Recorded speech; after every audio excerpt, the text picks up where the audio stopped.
Assalamualaikum warahmatullahi wabarakatuh. Pada sore ini adik-adik mahasiswa, Bapak akan memberikan materi perkuliahan masih dalam pengantar komunikasi dan komunitas agama. Kenapa? Minggu kemarin adalah materi secara umum ya, pengenalan secara umum. Nah, sekarang langsung ke arah studinya ya. Nah, jadi adik-adik semakin dalam tuh penerimaan materi bab pertama ini ya.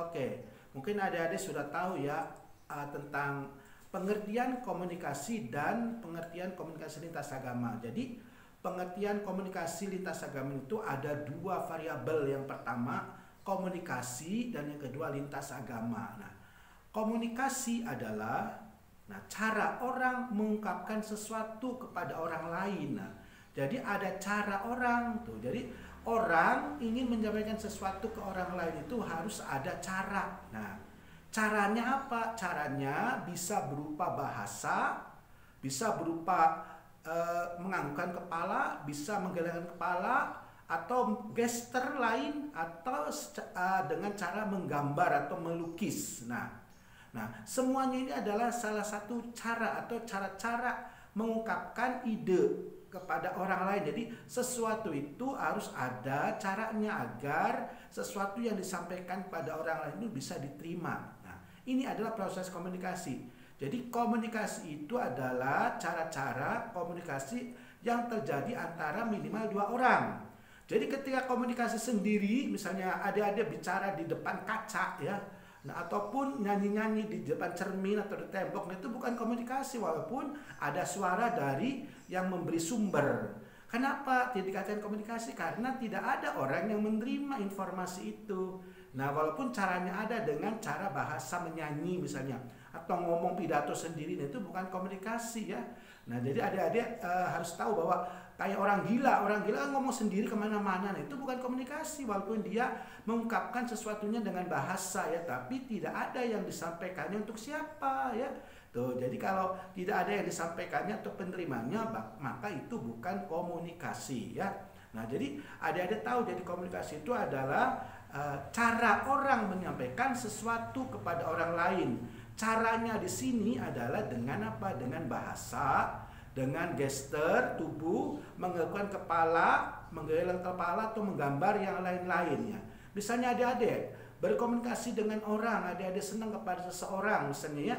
Misalnya ada pria dan wanita, itu biasanya apa? Biasanya berkomunikasi dengan apa? Dengan kata-kata, misalnya bahasa bersiulnya, ataupun bernyanyi ya, ataupun adik-adik misalnya pergi ke suatu tempat, rumah makan, ingin makan, nah, misalnya warteg katakan ya, nah lalu tukang warteg itu menanyakan mau makan apa adik, nah tukang warteg menanyakan bahwa sukanya ini pindang, adik-adik tidak mengungkapkan dengan bahasa tapi dengan mengangguk, nah berarti adik-adik komunikasinya caranya dengan mengangguk, berarti setuju bahwa adik-adik makannya dengan pindang.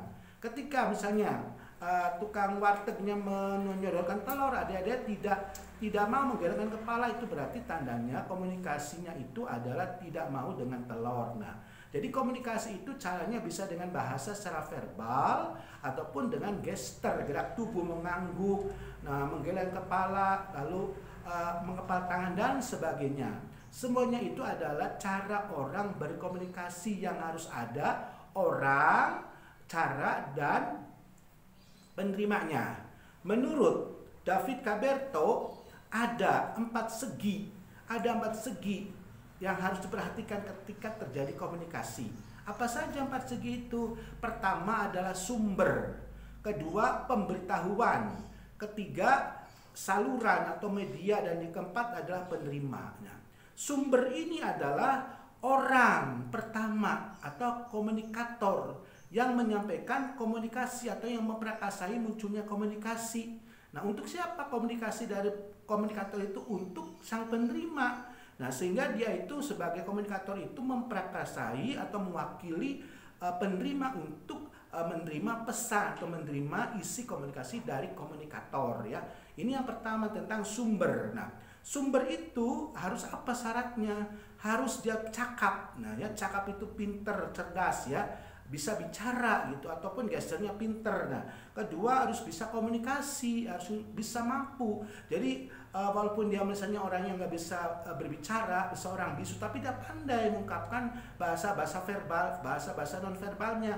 Ini maka adalah termenuhi komunikasi. Jadi pertama, isi dari sumber yang bicara itu adalah pertama kecakapan, kedua berkomunikasi, ketiganya sikap. Nah, harus ada sikap. Sikap dari komunikator itu penting, karena kalau sikapnya kurang bagus maka yang menerima itu tidak mau. Misalnya seorang pemimpin ya atau seorang ustadz akan memberi ceramah tentang Isra Mi'raj nih dalam puasa. Nah, tapi yang ceramahnya itu pakai apa? Pakai jin atau lari-lari atau kemana gitu ya, bersiul-siul, maka yang menerima juga tidak mau ya, karena caranya tidak sesuai dengan standar untuk dikomunikasikan. Itu seorang ustadz. Beda kalau misalnya seorang tukang beca ya, tukang beca ayo neng teng teng teng teng, itu adalah komunikasinya, ayo naik naik. Nah, berarti tukang beca itu menawarkan untuk apa? Untuk supaya yang lain tuh orang itu bisa ikut atau naik becanya tukang beca itu. Tuh, itu jadi adalah sumber. Jadi sumber itu memenuhi harus ada kecakapan orang, kedua berkomunikasinya pintar, lalu sikap-sikapnya ada, dan pengetahuan. Serta yang ketiga, syaratnya itu isi dari sumber itu harus ada tadi, yaitu sistem sosial ya. Jadi sistem sosial itu adalah kebiasaan yang dibentuk oleh masyarakat gitu, yaitu sistem sosial ya. Kedua yaitu pemberitahuan. Pemberitaan ini adalah apa? Konten atau tema yang disampaikan. Konten sesuatu itu ya. Nah, isinya apa? Isinya adalah anasir, unsur-unsur yang disampaikan, bentuk-bentuknya ya, apa berupa apa ya, tentang berita positif atau negatif, atau tentang kebanjiran, atau berita kematian, berita kebakaran, dan sebagainya. Terus setelah anasir-anasir dari pemberitahuan itu ada corak. Coraknya apa? Coraknya adalah sedih, mengundang, gerak segera, atau santai, atau sambil lalu aja. Ini coraknya, corak daripada sesuatu itu yang diberitakan. Terus kode. Nah, kode-kodenya apa? Dia pakainya kodenya harus segera atau lewat simbol. Simbolnya apa? Simbolnya misalnya simbol lambaikan tangan atau hayu bareng-bareng bersama, atau dengan cara-cara apa? Dengan cara siaran. Nah, itu adalah kode.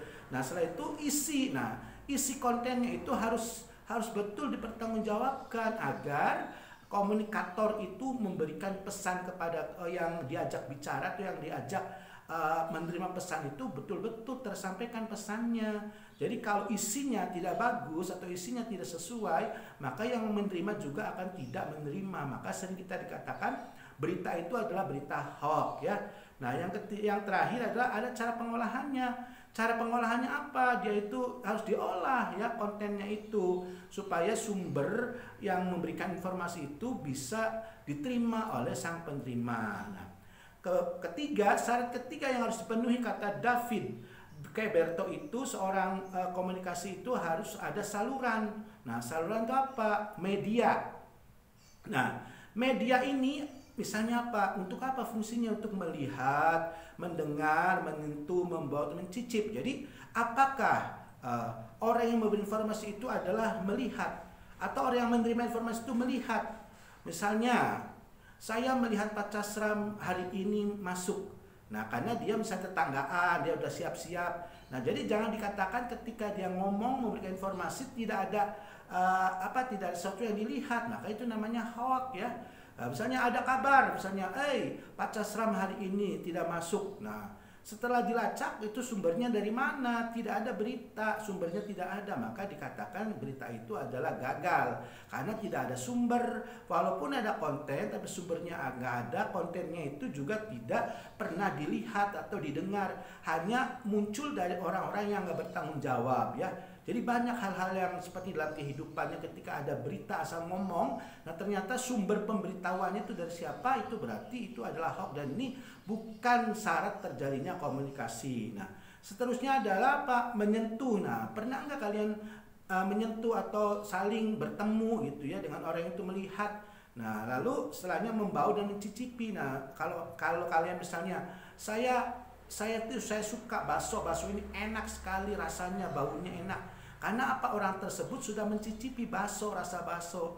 Nah, atau membau tentang hal-hal yang indah, yang wanginya. Ketika Anda misalnya, saya ini makan kebab Turki, wah rasanya nggak enak kayak terasi. Nah, itu udah kelihatan ya, karena orang tersebut ditanya, masa kayak terasi, nah ternyata dia nggak pernah makan. Nah, ini berarti apa salah? Ini adalah komunikasinya gagal, karena dia ngomong tidak sesuai dengan apa yang dia lihat atau apa yang dia rasakan, atau apa yang dia cicipi. Jadi ketika kalian mencicipi, udah merasakan, Anda ungkapkan, wah rasa kebab Turki itu menarik, enak, maka lihatlah, maka belilah. Dengan harga mahal pun kita beli karena enak rasanya.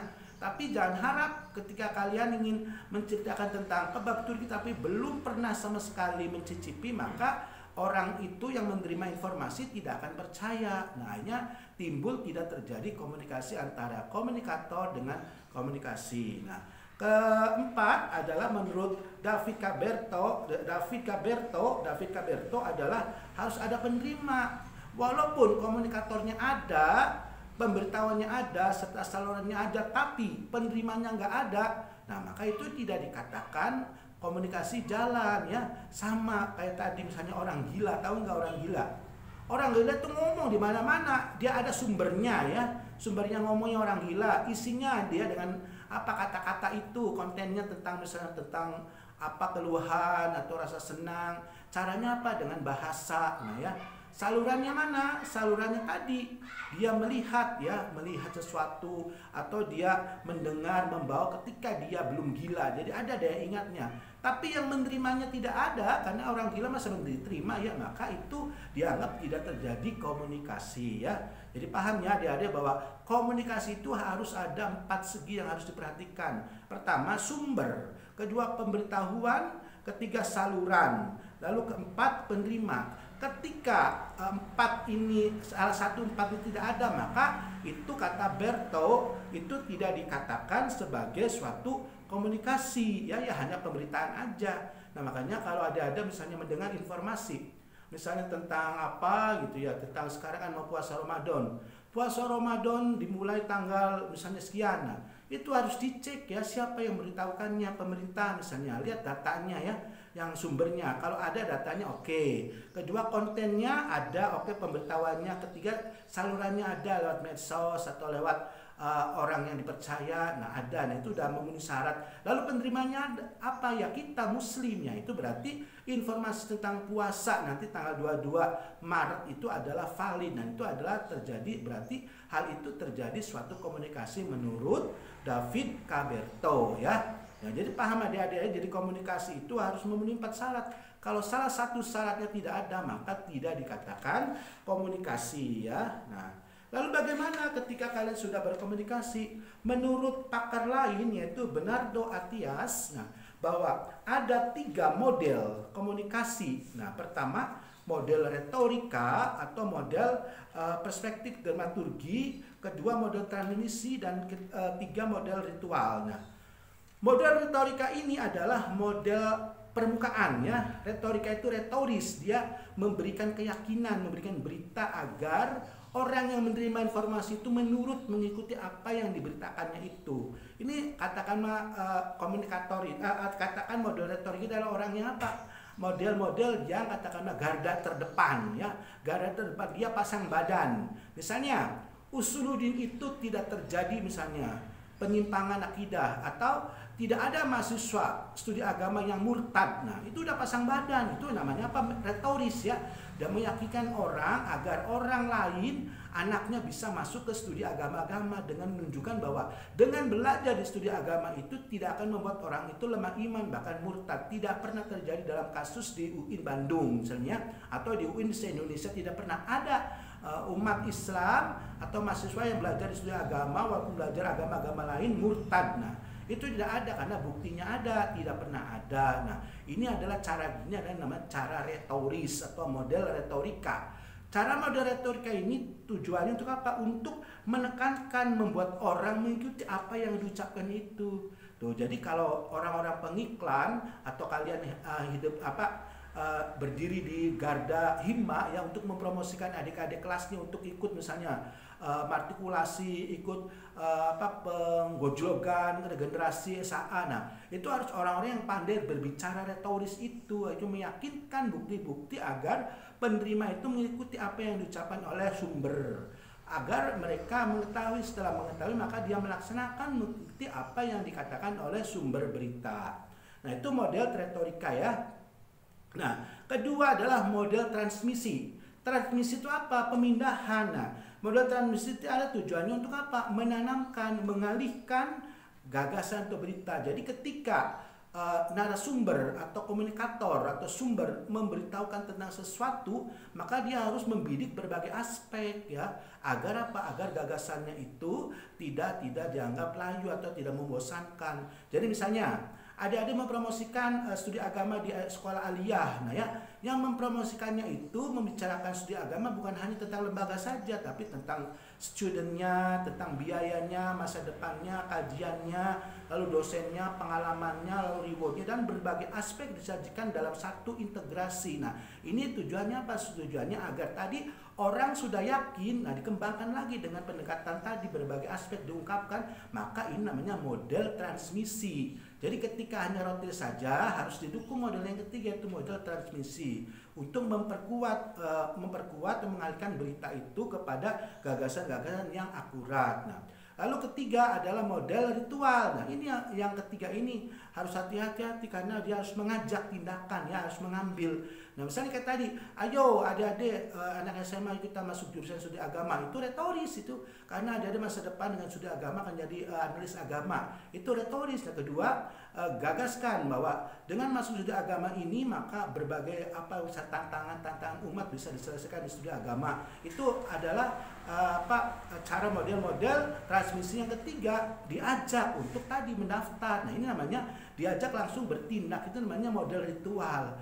Tentu saja kalau model komunikasi ritual itu sangat katakanlah tidak semua orang bisa ya, beda dengan retorika. Jadi kalau model ritual itu mengajak, berarti ada apa?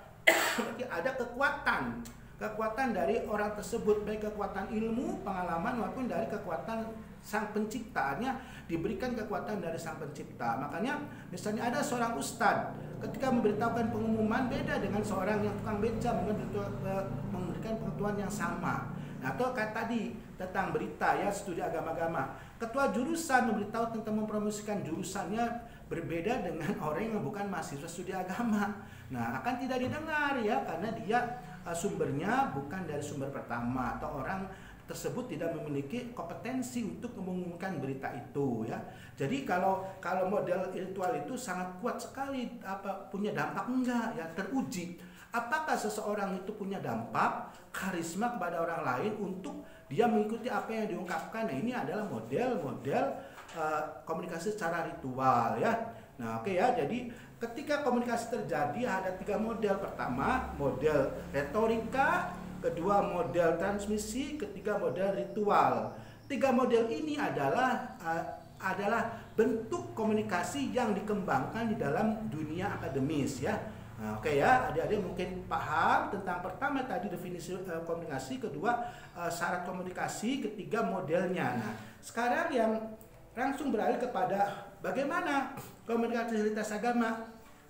Nah, komunikasi lintas agama itu adalah berbeda dengan komunikasi antara agama. Jadi lintas agama itu adalah hubungan antara dua yang berbeda, nah tapi dalam bingkai bangsa yang berbeda. Ya, kalau antar agama ada dalam Indonesia misalnya, komunikasi antar agama itu berarti misalnya antara Hindu dan Islam, antara Kristen dan Islam, terjadi satu di daerah Indonesia, satu bangsa. Nah, kalau komunikasi agama adalah terjadinya global antar bangsa. Misalnya komunikasi orang Islam dengan orang Kristen yang ada di Jerman, orang Islam di Indonesia dengan orang Kristen atau Buddha di Amerika. Nah, ini namanya lintas agama. Dia lintas agama itu lintas negara ya.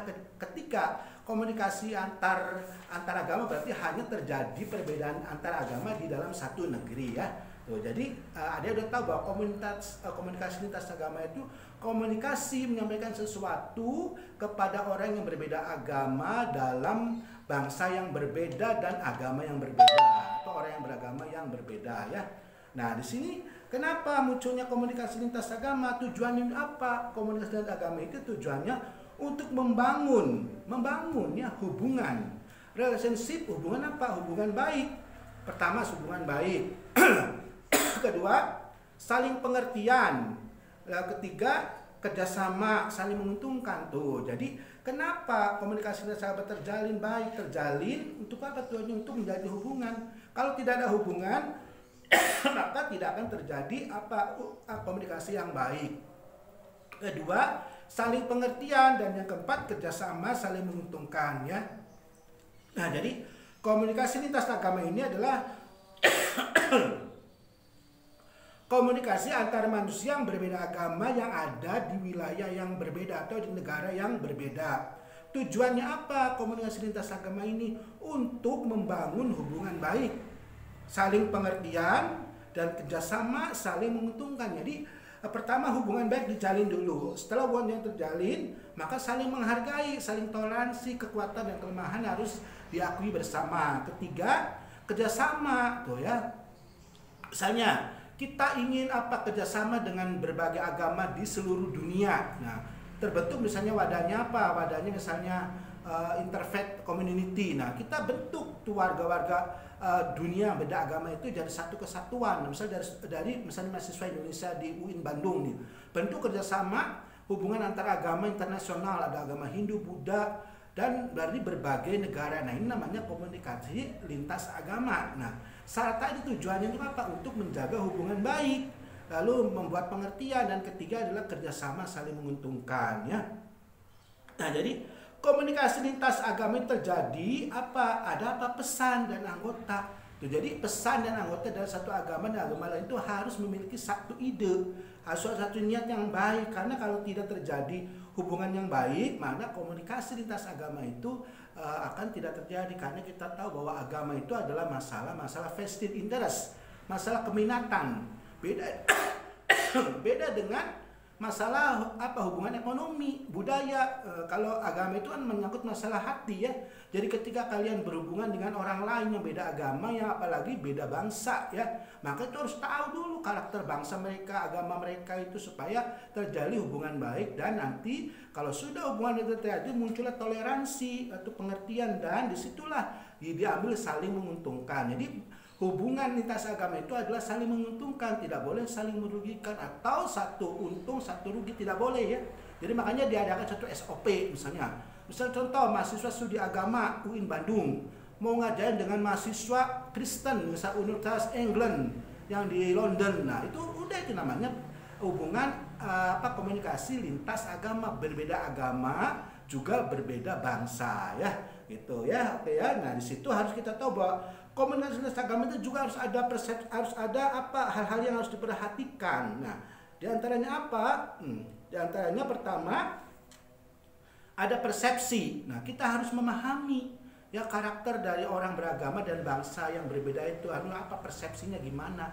Cara pandangnya ya, cara pandang. Kedua, kognisi dari orang tersebut ya, orang beda agama dan bangsa itu. Ketiga, sosialisasi dan kepribadian. Nah, jadi persepsi itu kita paham, bagaimana dia memandang sesuatu, memandang agama orang lain, gitu ya. Nah, memandang agama orang lain itu menyangkut masalah sikap. Maka sebagaimana Bapak kemarin jelaskan, ada 3 sikap, yaitu eksklusif, inklusif, dan pluralis. Nah, 3 sikap ini adalah harus Anda pahami ketika berhubungan atau berkomunikasi lintas agama, yaitu persepsi namanya. Karena apa? Ketika persepsi berbeda, maka akan berbeda juga kejadiannya, dan akan membuat hubungan lintas agama itu tidak terjalin dengan baik ya.